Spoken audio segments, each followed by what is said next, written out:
that both Pfizer and AstraZeneca would not allow their products to be sold in Australia unless the Australian government gave them a full indemnity that if they killed anyone or maimed them, they wouldn't be responsible, the government would be. So I find that a very disturbing thing, that the government didn't take the view and say, well, if you're confident in your product, you should stand behind it.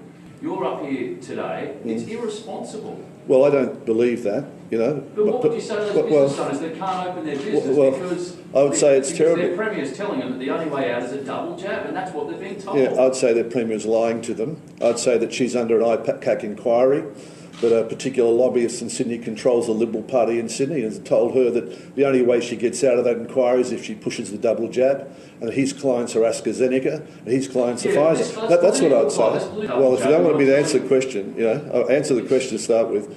That's what I'd tell them, and I'd say that what the Premier's telling them is not true, and that policy they shouldn't be locked down.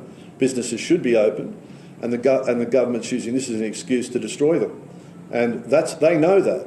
Do you think that the Premier of New South Wales wants to destroy business? I do. Why would she do that? Because it's her economy.